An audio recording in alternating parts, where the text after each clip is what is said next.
Il était une fois un pauvre fermier et sa femme qui travaillaient très dur sur leur lopin de terre. Le sol était tellement sec que leurs outils se cassaient souvent, et qu'à chaque coup, un nuage de poussière s'élevait de la terre. Ils gagnaient donc juste de quoi vivre. Rien de superflu chez José et Hannina. Malgré tout, c'étaient des gens très gentils et heureux de vivre. Un jour, Hannina reçut la visite d'un voisin qui lui dit qu'à une journée de marche de chez eux, un riche fermier ne pouvait trouver suffisamment de travailleurs pour l'aider à la récolte. Elle proposa à son mari: « Pourquoi n'irions-nous pas aider ce fermier? Ici, nous mourrons presque de faim. Chez lui, nous pourrions gagner assez d'argent pour vivre décemment. » Son mari la regarda, préoccupé, et lui dit sur le ton de la confidence: « Je ne dis pas non.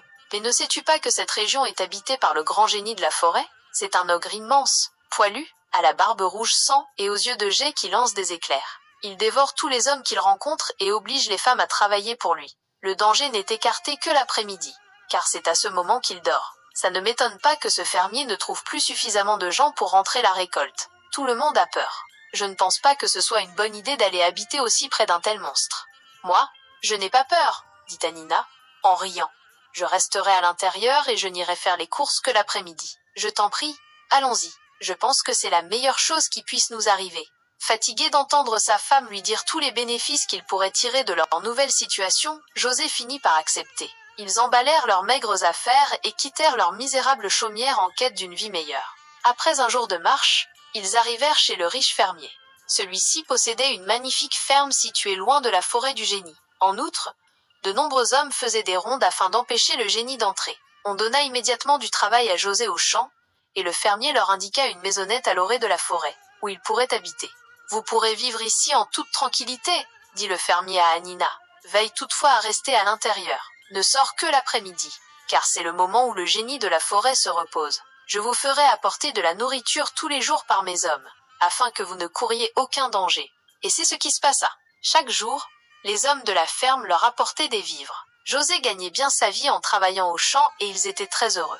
Ils n'avaient pas aperçu le génie de la forêt et Hannina en venait à douter de son existence. Mais elle se trompait. Caché dans la forêt, le génie l'avait déjà observée à plusieurs reprises. Il en était même tombé un peu amoureux. Toutefois, il ne pouvait s'approcher d'elle, car elle restait toujours aux alentours de la maison. Un jour, il y avait tellement de travail à la ferme que le fermier avait complètement oublié d'envoyer ses hommes porter de la farine et des haricots à la maisonnette. Hannina se tracassait. Quand vint l'après-midi, elle voulut se rendre à la ferme elle-même, pour aller chercher de quoi manger. « Reste donc ici, » lui dit José inquiet. « Imagine que tu rencontres le génie et qu'il t'emmène. Que ferais-je sans toi ?»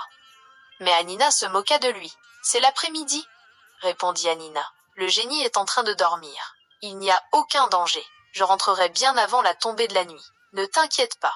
À tout à l'heure. » Elle prit son grand panier et partit. Elle suivit gaiement le long chemin qui menait à la grande ferme. Le fermier sursauta lorsqu'il la vit arriver. « Ne m'en veux pas, » dit-il à Hannina. « Il y avait tellement de travail. Je vais te donner le repas tout de suite. Tu ferais peut-être bien de dormir chez nous. Car si tu pars maintenant, tu ne seras de retour chez toi que le soir tombé.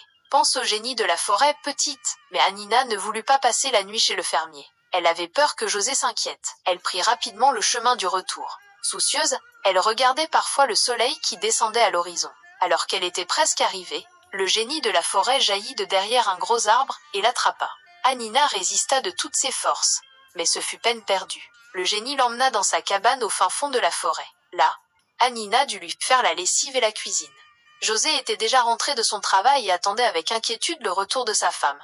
La nuit tombée, il partit à sa recherche. À l'orée de la forêt, il découvrit son panier à provisions rempli de vivres. Il eut très peur, car il était désormais sûr qu'Hannina avait été enlevée par le génie de la forêt. Tristement, il ramassa le panier et retourna chez eux.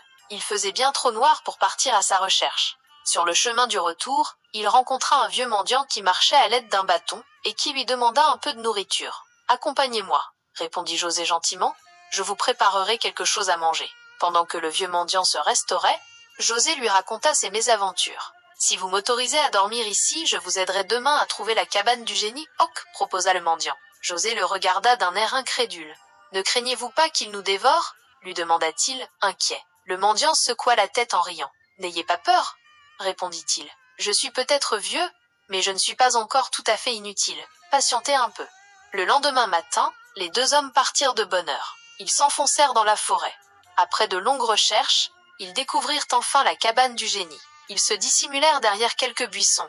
José vit Nina sortir de la cabane et vider un seau d'eau. Elle était donc bien là. Quant au génie, il restait invisible. Il est peut-être parti chasser, dit José, et il se dirigea vers la petite habitation pour aller chercher Nina. Soudain, le génie jaillit de derrière la cabane en poussant un cri assourdissant.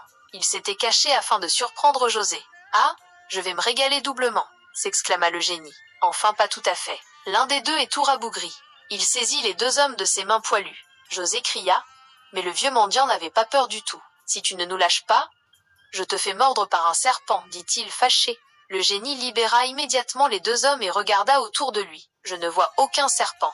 Tu me prends pour un imbécile, maugréa-t-il. Viens ici, que je te mange le premier. Je garde le savoureux jeune homme pour la fin. Il tendit la main vers le vieil homme, mais au même moment, ce dernier jeta son bâton sur le sol.